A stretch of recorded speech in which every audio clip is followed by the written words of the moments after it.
Debbie, you're muted. We are going to get started now. We're going to have Mr. Derek Cook, who is the Acting Director of the Community Planning and Development Department, say a few words to get us all started today. Good afternoon, everyone, and thank you, Debbie Love. As she stated, I am the Acting Director with the Community Planning and Development Department.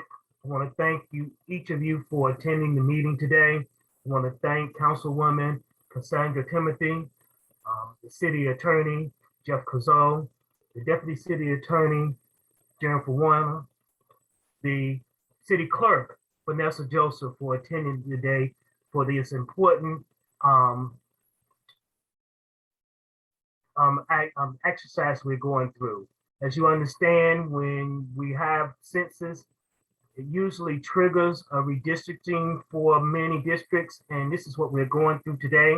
And I want to thank each and every one of you for attending. This is an important component to provide an equitable representation for our citizens.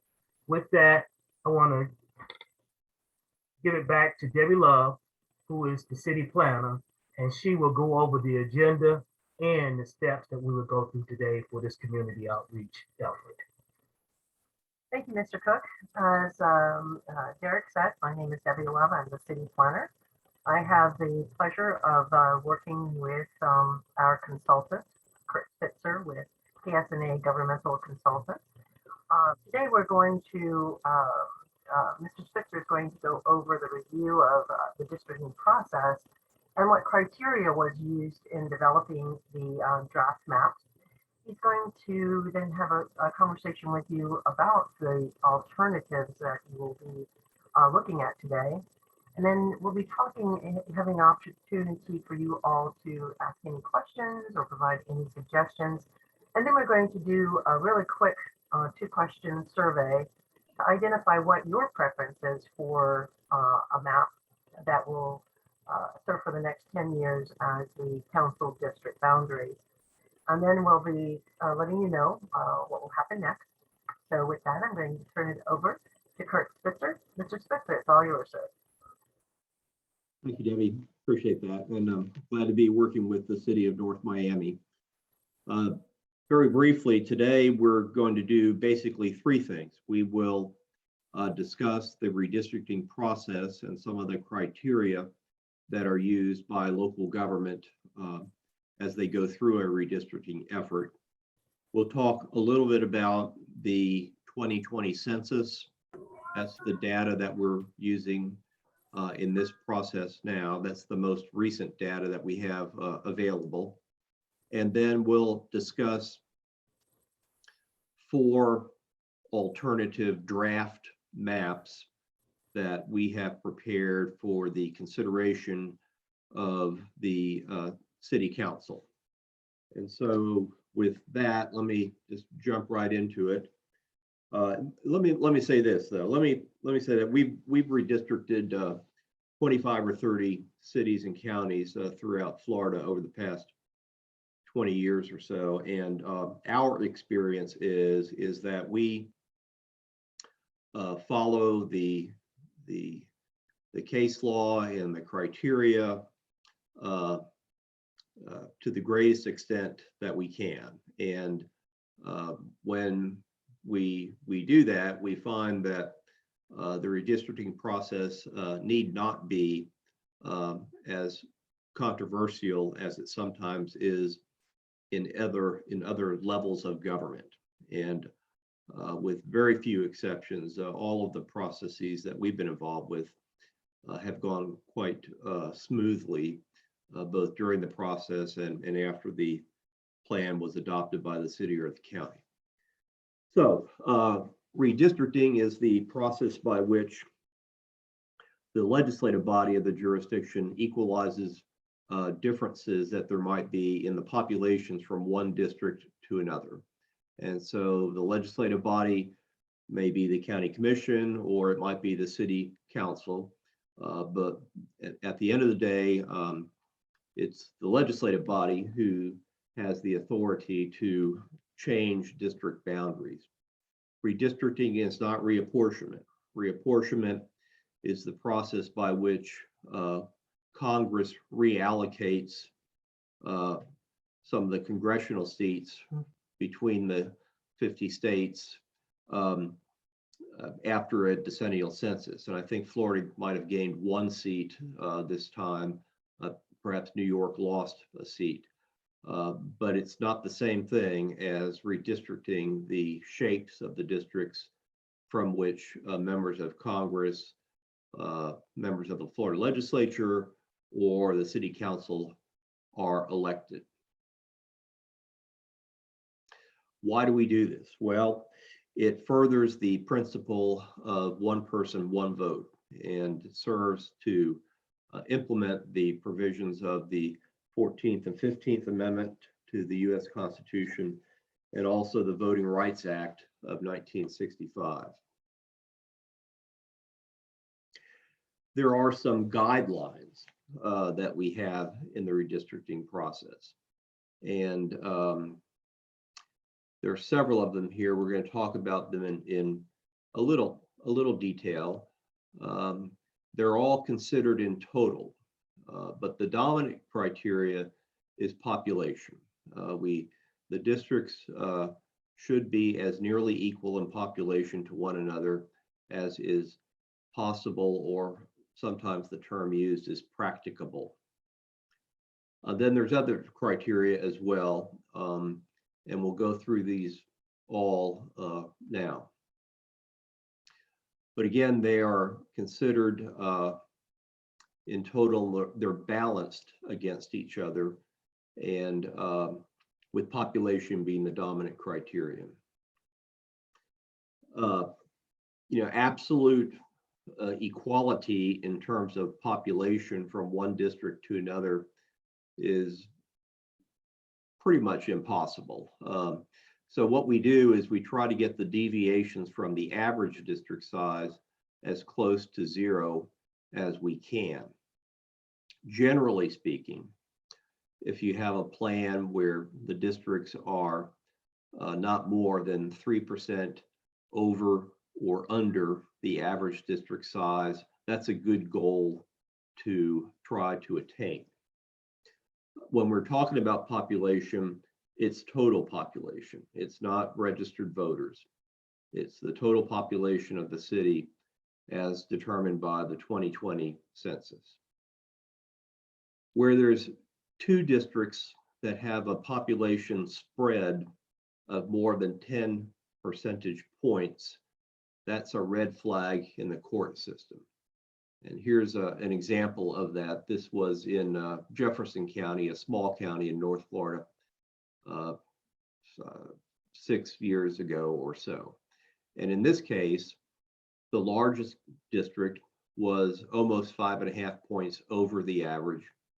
The smallest district was almost 7.5 points under. That was a difference of almost 13 points. And that's greater than 10. And so that said to the Jefferson County Commission that they had to change those district boundaries so that they would have an opportunity to get the deviations closer to 0. The second criteria is we avoid plans that dilute minority voting strength. And there's 2 of the most common ways that this might be attempted to be accomplished. And one is called packing, which is locating most of the minority population into one district so as to dilute their influence in other districts, or cracking, which is splitting the minority population into 2 or more districts so as to dilute their influence in all districts. We avoid plans that do that. We use census blocks. When the data comes down from the Bureau of the Census, it comes down by state, by county, by what are called census tracts, by block groups and blocks. Census blocks are the smallest unit of information that comes down from the census, where population and race and age are included in that information. And it's presumed to be correct.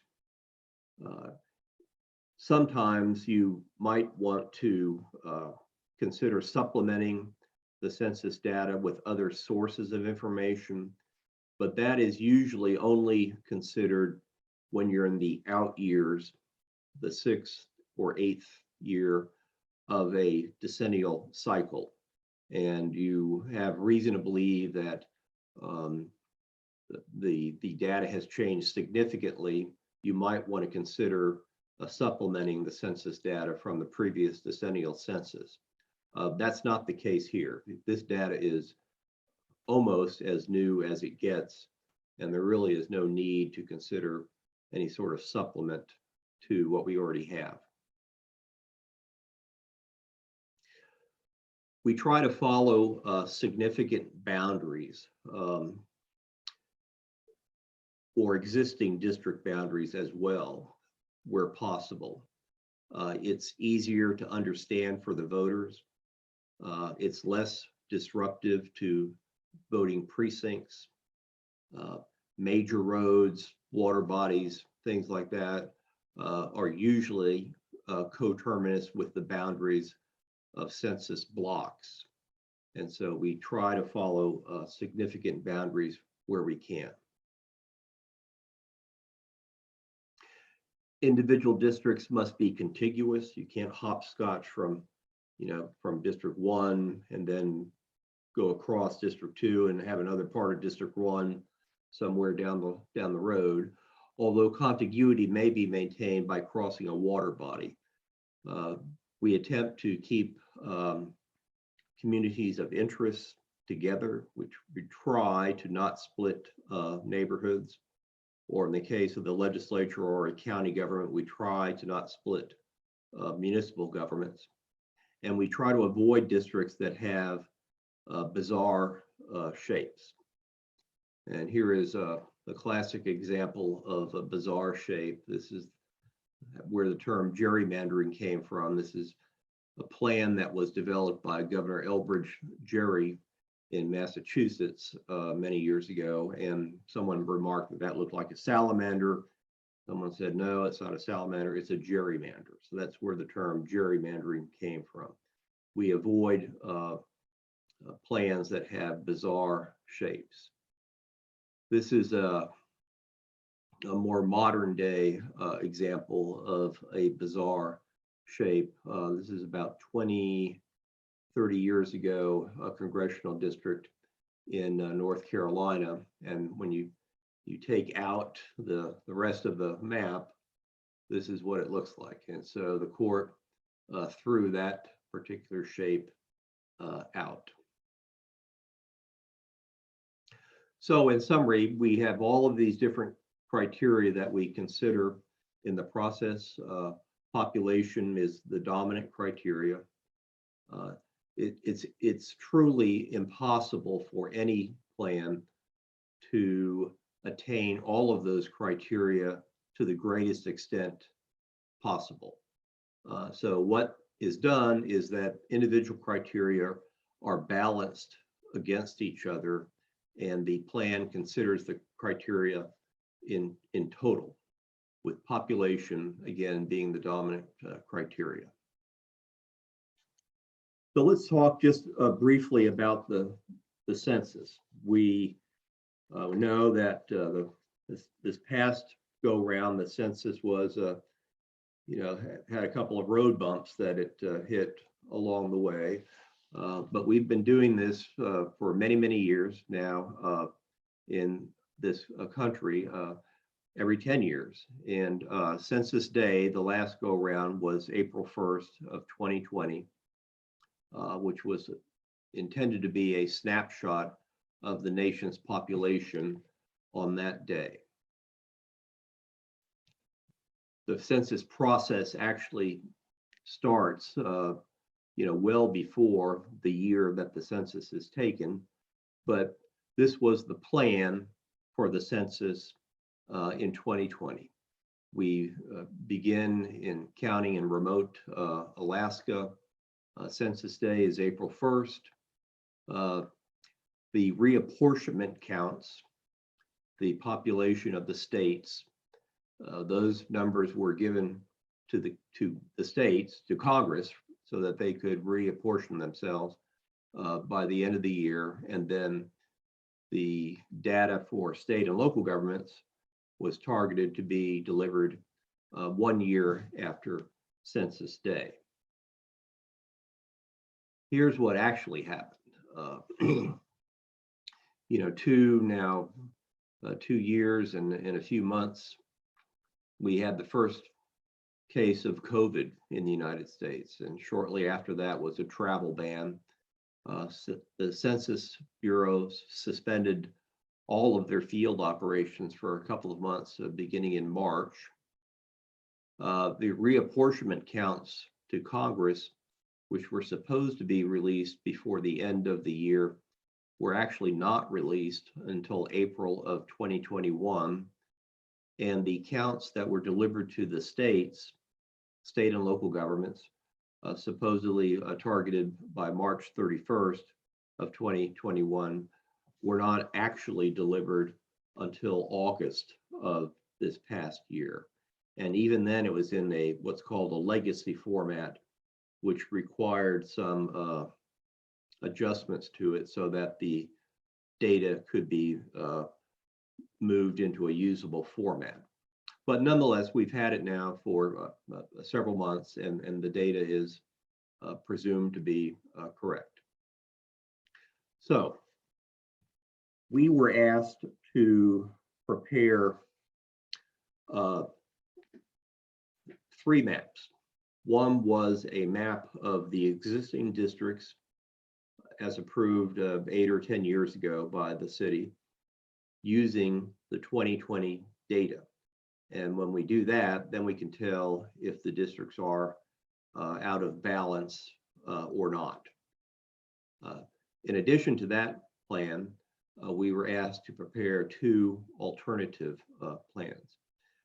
We actually ended up preparing 4 alternative plans, sort of 2 variations of 2 alternatives that we had prepared. So let's look first at the existing districts. This is the existing district map. The shading in all subsequent plans will remain unchanged. So you'll see where the existing districts are, and that will help illustrate how they might be changed under alternative 1, 2, 3, or 4.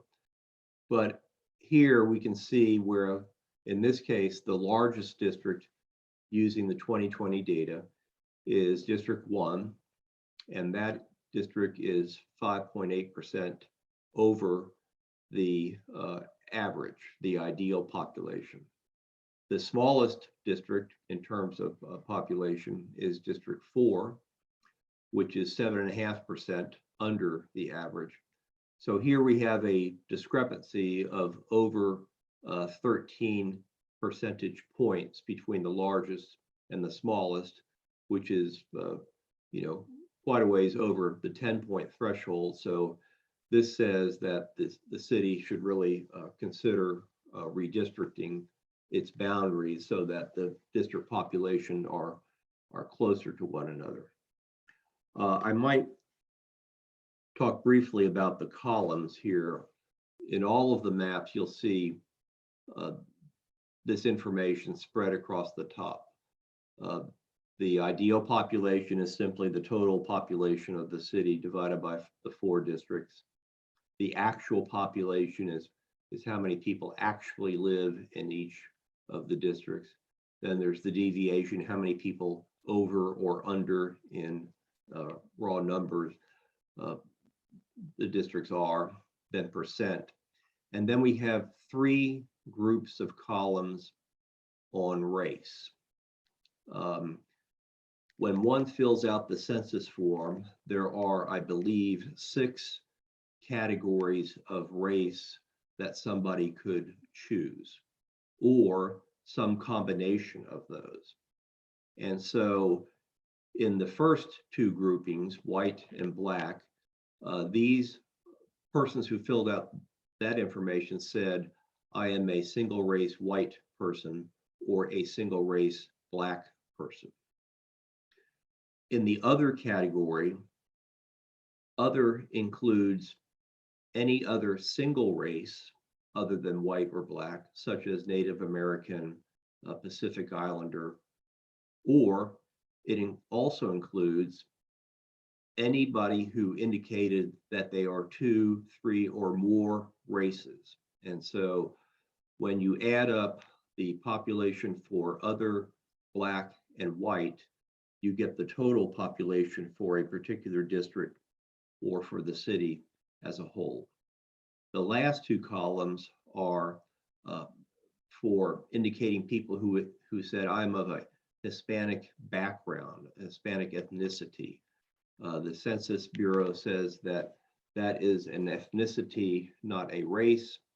And so in white, black, and other groupings, there may be some people who have said, I'm a Hispanic white person or a Hispanic black person, but it's not a separate race according to the Bureau of the Census.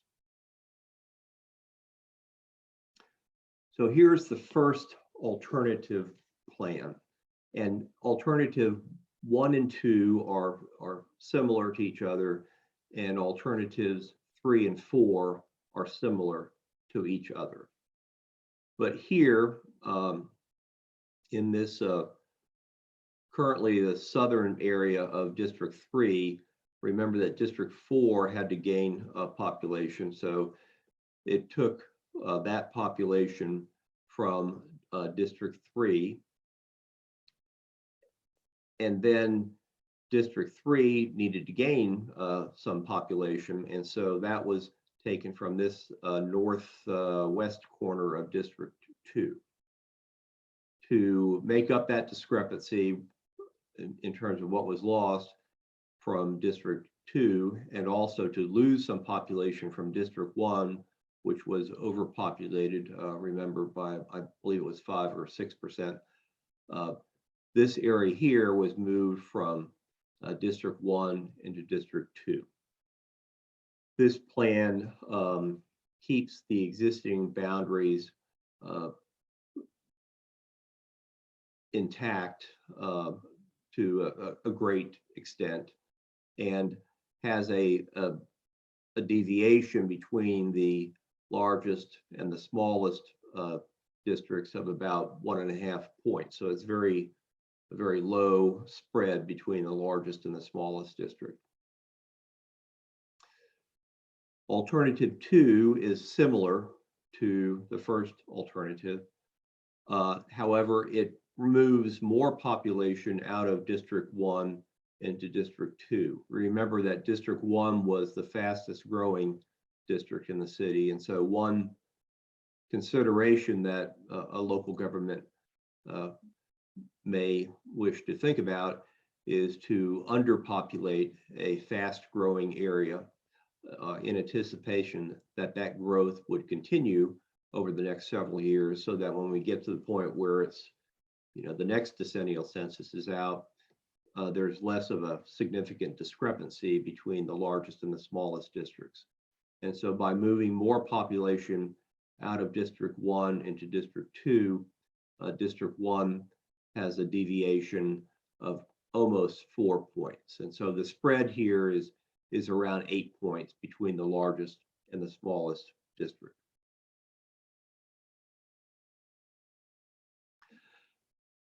Alternatives 3 and 4 have a little bit of a different approach.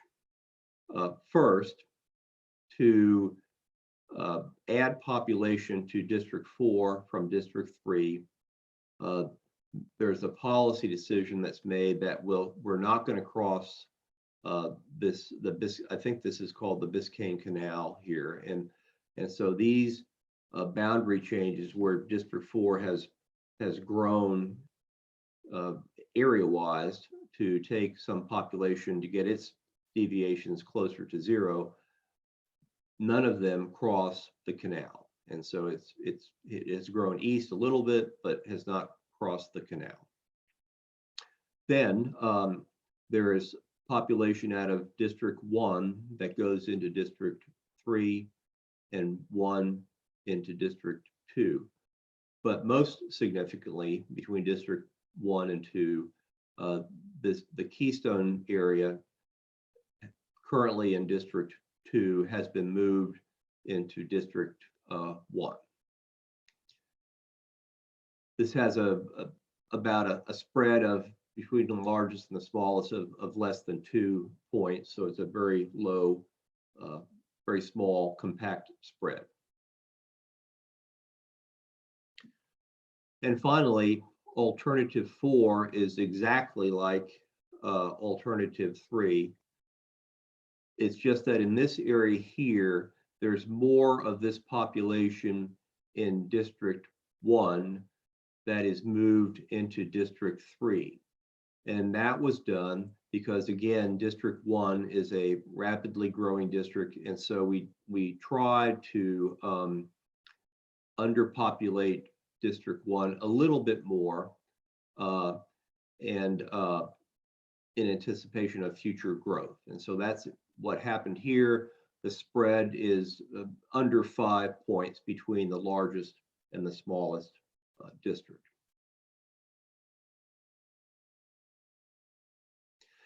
And so in terms of the statistics here, just going over this very quickly, alternative 1, a spread of about 1.5 points.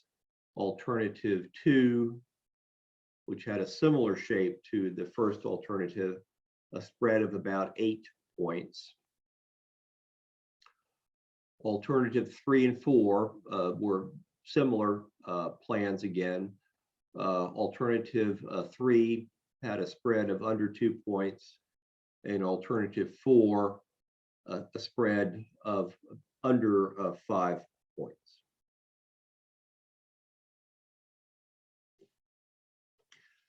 So what I can do, Debbie, now is to jump off and open up the software if there are any questions that have come in. Using the software will, I think, help illustrate some of the answers that we might get. Yes, right at this point now, while Mr. Spitzer is switching gears, if you have any questions, feel free to post them in the chat, and we'll certainly try to answer all of your questions while we're on board. But there'll be other opportunities to ask questions later, and I'll talk with you all about that shortly. So we should be seeing a map here now, right? Is that correct? Yeah. Correct. So this is the, while we're waiting for questions to come in, this is a software that is used, it's commonly used for a variety of functions and around the world in state, local governments, private sector, everything from healthcare to emergency management to redistricting, anything that manipulates data in a geographic information system, most often will use this type of software. And so these are the existing districts that we have currently in North Miami. These are census blocks. In urban areas, more often than not, census blocks actually follow city blocks, although not all the time, but most often. In more rural areas, smaller counties, Jefferson County as an example, they follow roads, creeks, parks, not nearly as compact as it is here in the case of North Miami. In any event, in each of these blocks, there is a set of data here. And so in this particular block, this is block 2015, there's a total population in this block of 70 people. 59 have said, I am of one race, whatever race that might be. There are 9 people who identify themselves as white, 48 as black, 13 other. And then there are 13 people who said, I'm of a Hispanic ethnicity. There's 63 people who are over 18. Sometimes the voting age information is helpful in the process, but is usually not used, but that is there. And so all of these blocks have this bit of information in it, and just to give you different examples. So that's how that works in the, this is alternative number 1, which where District 4 gained population from 3.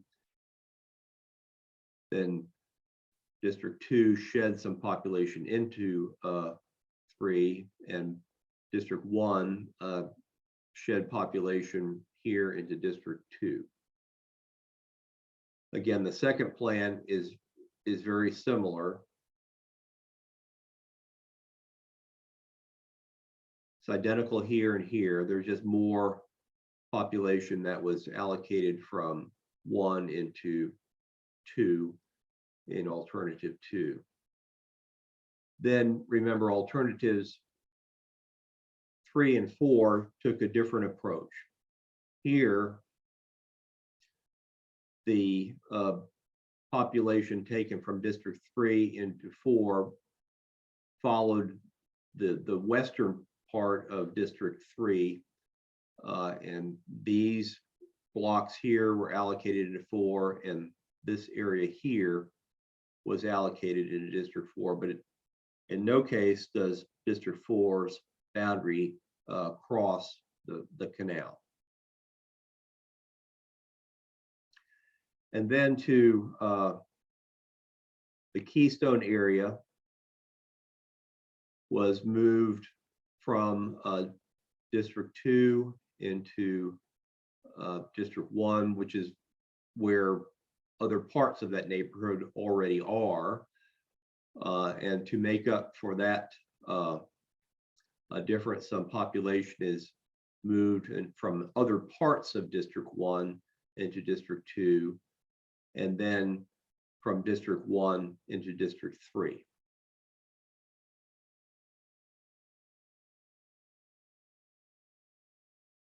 And it's very, very similar between 3 and 4. This is Plan 4. And the only difference between 3 and 4 is that these blocks here were also moved into District 3 so that we could underpopulate District 1 at least a little bit in anticipation of future growth.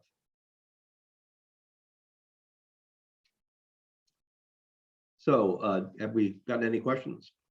We certainly do, Mr. Spitzer. Sarah asks, who makes the final decision? And what risk is there that any decision would be reviewed if we misstep? That's one part of her question. So let's see if we can get an answer to that first. Well, the final decision is always the legislative body, and so it'd be the city council. In the case of North Miami, would make the final decision. That's sometimes in some cities or in some charter counties, they might provide for a citizens advisory committee that makes recommendations, but at the end of the day, it's still the city commission, the city council, or the county commission that at the end of the day, makes the final decision in terms of the new districting boundaries. And the other part of that question was, could you repeat that again, please? Certainly. And what risk is there that any decision would be reviewed if we misstep? Well, if we misstep, Kurt, let me jump in. Kurt, let me jump in. We'll let the attorney jump in. So just so for the first question, on who has the decision, and I just want to clarify, the council has the decision on which maps goes to the voters, but there will be a vote of the voters on the maps. And in terms of the advisory committee, this will be going to the planning commission, and the planning commission will have a chance to look at the maps and make their recommendation to the council. So I wanted to make sure that was clear. And in terms of, we can't anticipate what someone else is going to do. I mean, you can never anticipate in litigation what someone else is going to do. We're going to follow the law. Mr. Spitzer laid out what the requirements are. We think all 4 of these maps meet those requirements. And if someone decides to file a lawsuit against the city, we'll have to deal with that when that time comes. But we can't anticipate who's going to file a lawsuit or why.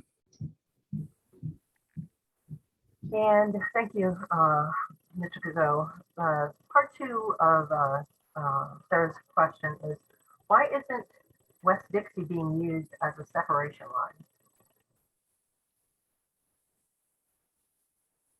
This is West Dixie, is that correct?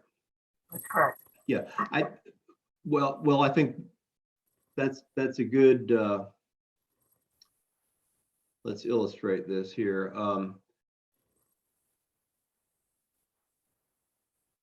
That's a good question. That's a fair question. West Dixie obviously is a major road and would be an easily understood boundary for the electors in the future. The problem is that if this was the boundary, then all of this population would go in presumably into District 3. That is a significant number of people, and then if we did that, we'd have to do 2 things. One, District 3 would have to probably lose population some other place, and District 2 would have to gain population some other place.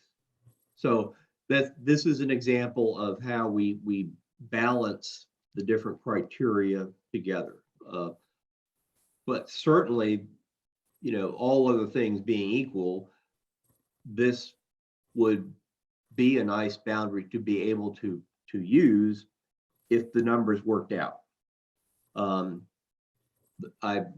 know that, for example, in this block here, there's over 1,400 people in this block. That's a lot of people. And I don't know how many, if we were to, take all of these blocks in this little triangle here, how many people that would be, but it would be a lot. I know that. And so then we'd have to change some other part of District 3 to make up for that population gain. And then when District 2 had lost this population, we'd have to grow District 2 in some other way. So those are the kind of things that we think about when we're drawing up different plans. Thank you, Mr. Spitzer. The next question we have is also from Sarah. I'm just going in line. She actually, it's a statement. She said, I appreciate the idea of using Biscayne River Canal as the division. Really helps to keep voting locations walkable. Part of the community, my polling place moved from 2 blocks away at Holy Family to a church on Griffin. Super hard to access. And then she followed up with, in Plan 3 and 4, houses bordering the west side of the canal should also be in District 4.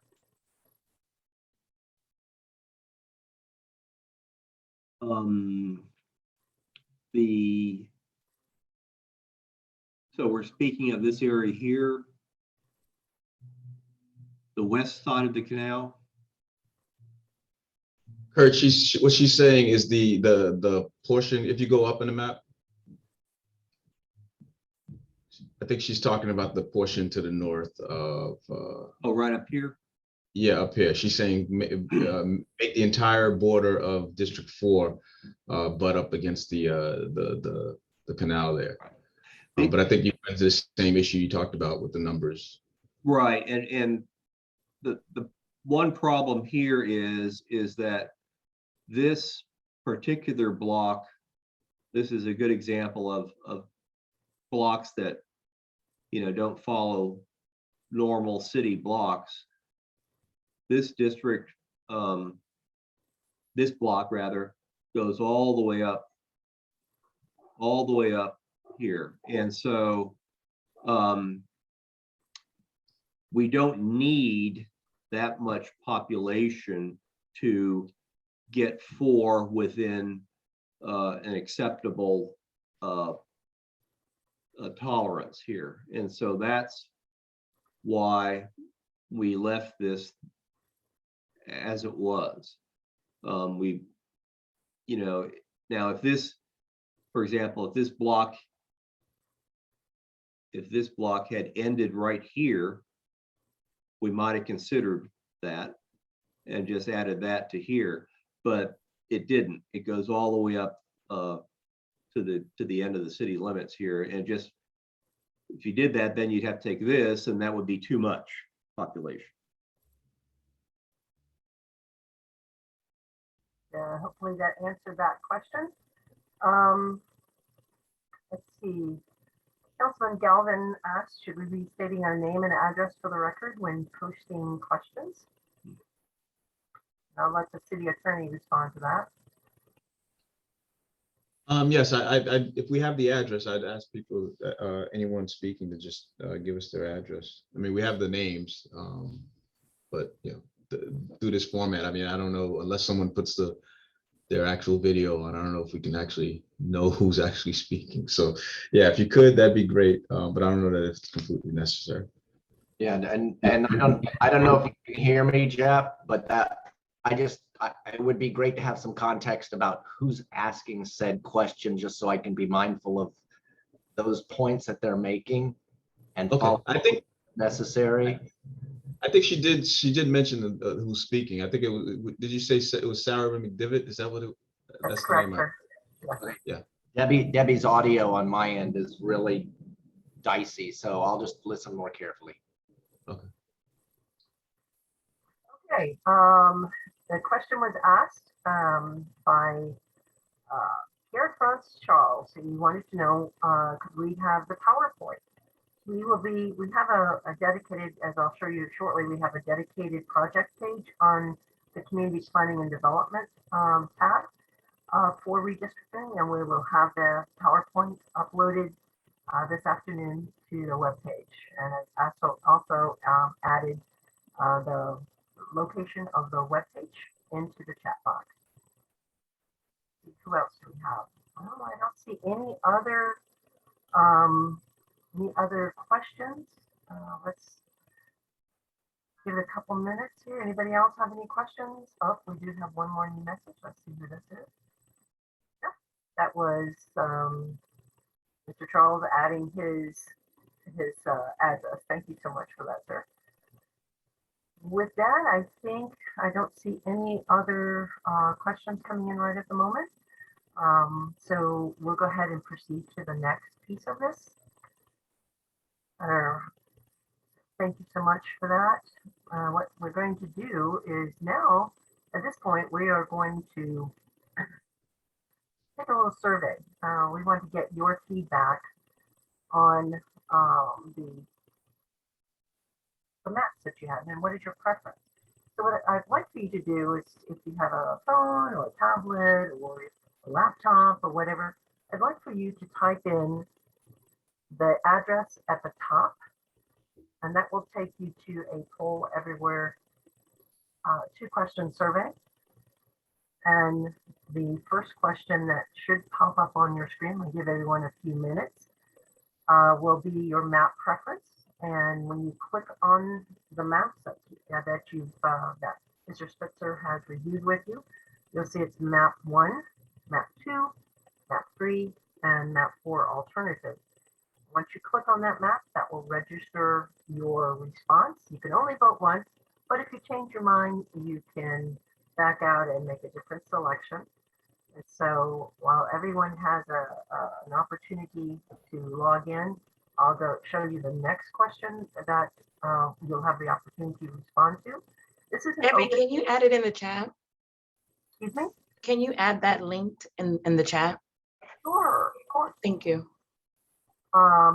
So you'll see the second question will be, if you have any, you like this map, but maybe with this little tweak to it, just be sure to add the map number and then whatever your idea is.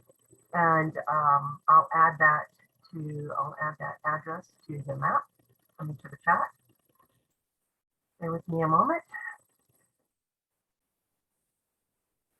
So I'm going to go back and see what is coming in so far.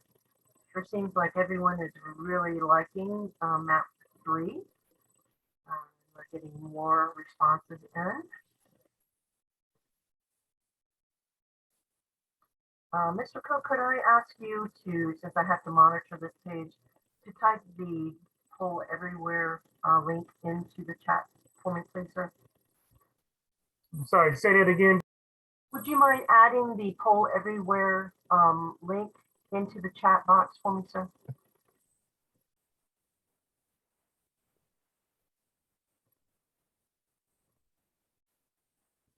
Oh, it looks like we're getting some votes in here. Seems like now, looks like everybody, a good portion of the voters at this point, like map number 3. I'm going to give you a couple extra minutes here just to make sure we're getting everybody in and everyone's had an opportunity to review them. Debbie, Yes, sir. sorry, I'm just question again. Can you tell us in the end how many people voted? I've seen other scenarios where we do something like this and unlike 6 people vote and we say, well, the community voted, and it's like 6 people. So if in the end, can you give us an idea how many people voted again so I can keep it in context going forward? Most assuredly, sir. And under the second question, you'll see that some of the comments that are coming up under, they just selected map 3. But then again, there was a idea of looking at Dixie as a separation and extending D2 further over to Griffin Park. District 3 could include the high school library segment, and the triangle of District 1 can be distributed slightly differently into 2 and 3. I'm going to give you all just a few more minutes to continue. There's no rush. I want to give everybody an opportunity to study it and make their decisions. We're trying to get some sense and some idea of what you all think and what your preferences are. And these reports will be generating a report from the last districting meeting as well as this. And we'll be presenting the results to Planning Commission as well as to City Council.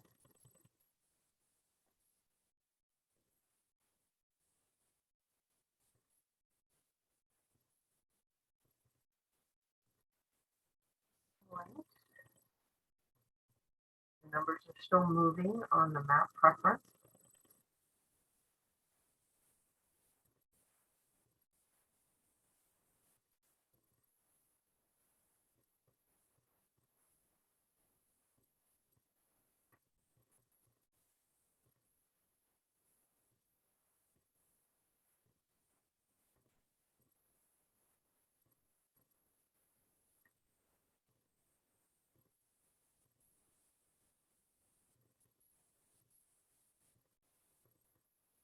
Another comment that came in on the map 3 preference was adding map 3 and census blocks to each district displayed on the map. A suggestion. Go back and take a look at the voting that we have so far. Map 3 still seems to be the preference. About another minute here to give everyone, I don't know if everyone can type as, some people can't type as fast as others, so I want to give a chance.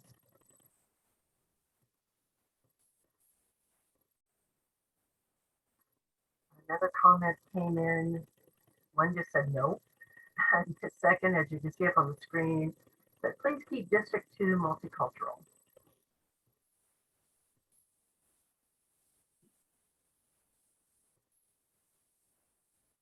So, all right, I'll give you about 30 seconds and then we're going to close the poll for today. And then I'm going to talk to you at the end here about how you can continue to be engaged and continue to provide comments. So hold on a second. Back out of this.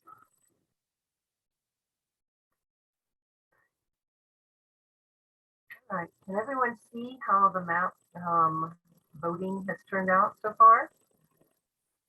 You can see it's 45%. You might need to share your screen. Oops, sorry, thank you so much.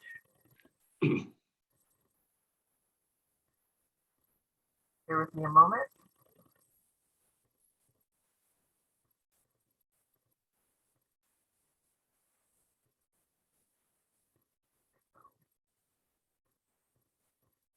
There we go.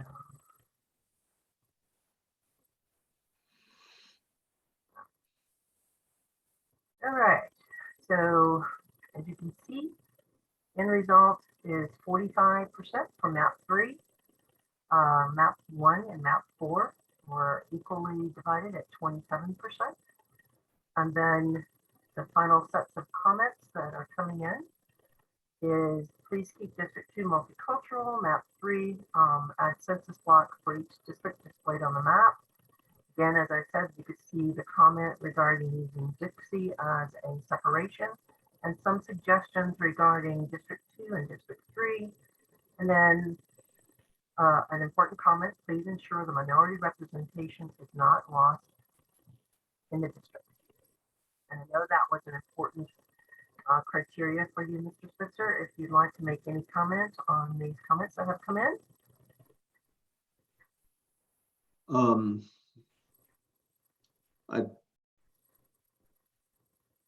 Can you go up on the comments? Sure.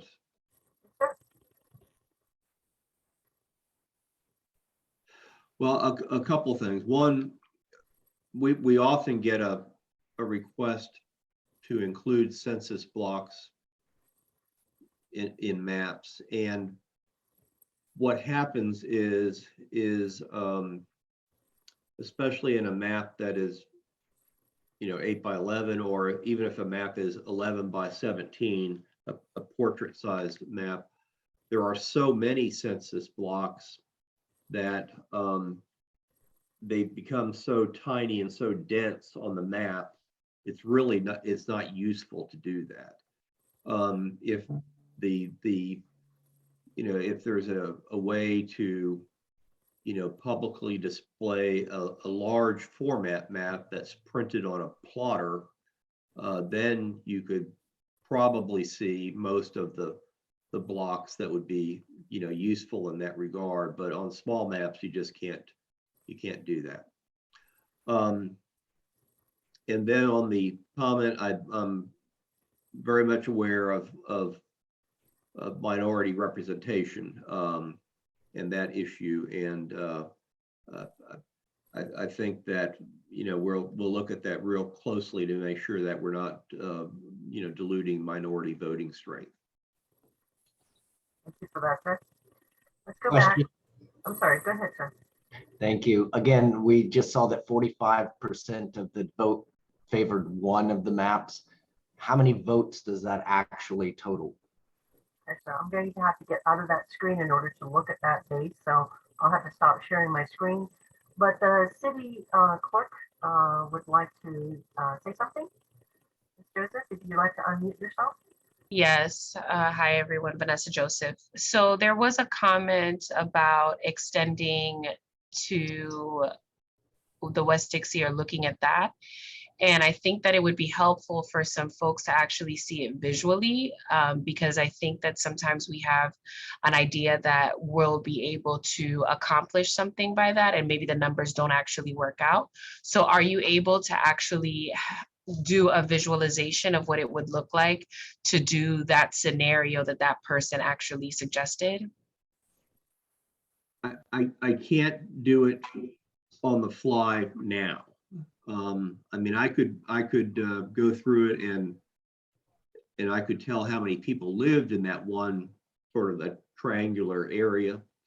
But if you were to move those people into District 3, you'd have to move population out of District 3 to make sure that 3 would get close to the average size again. So it's an exercise. I mean, I'm happy to do that. It just can't be done right now.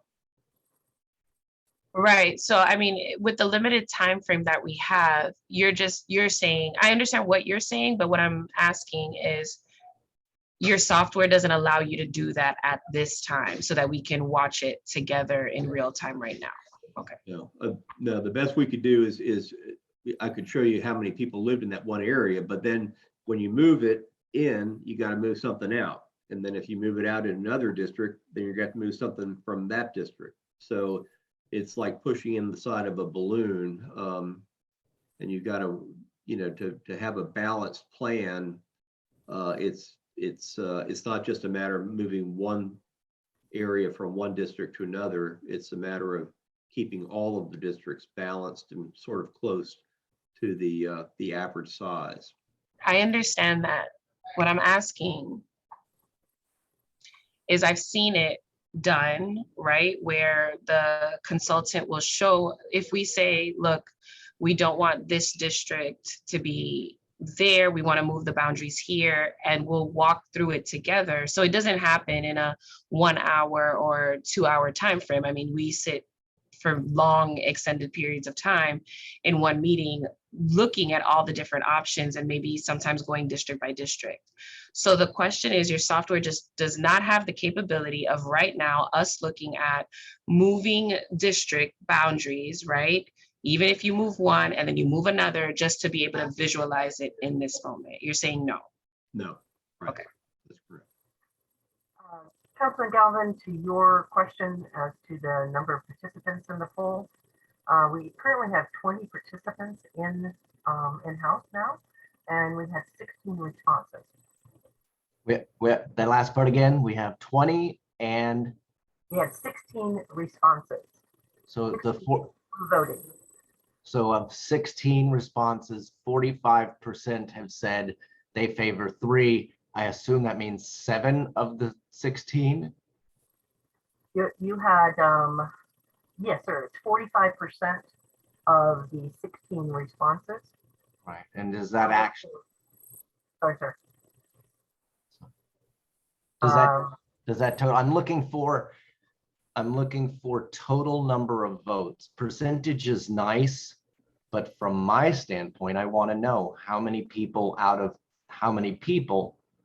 voted for one versus the other, because to me, that's critically different. We once tried something with the parks programs and had an incredibly small sample size, and it ended up blowing up on council because, you know, there were so few people that were involved in the process that it was deemed an irrelevant vote because, you know, 50% of 6 or whatever doesn't mean that you should follow 3 people's advice when setting policy for the entire city. So that's where I'm coming from. And you know, the math works out at 16 responses.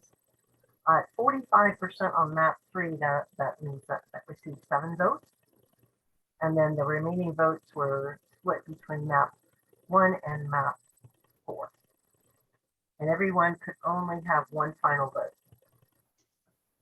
Debbie, real quick, is that from both meetings or is that just today's meeting? That's just today's meeting.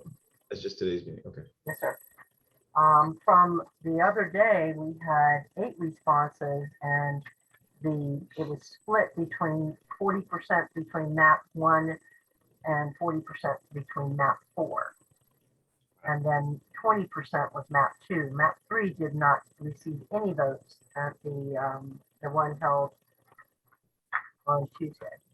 And I think that's important to keep in mind too, combining the 2 hearings, because that skews the map in a different way. And without having a calculator in front of me, it sounds like it was just evenly split pretty closely between all 4 options, which means we'll come out of this with no, from my standpoint, come out of this with no marching orders or carry forward this map because it's so split.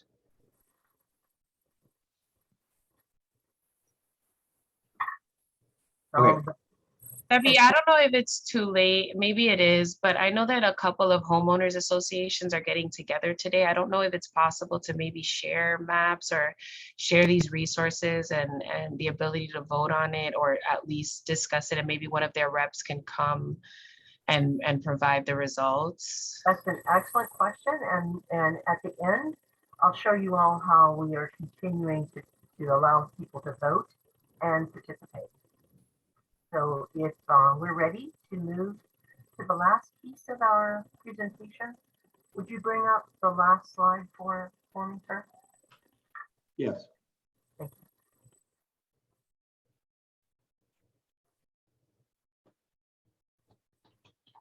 you. Next slide, sir. There you go. Okay, so Ms. Joseph asked a great question. We have created a dedicated webpage for this particular project. You'll see it's located at this particular URL. It's www.northmiamifl.gov/redistricting2022. And there you'll be able to do 2 things. Well, first you'll learn more about the redistricting. You'll be able to click the link there to actually take the survey. So we're going to keep this survey up until February 25th when it will be closed.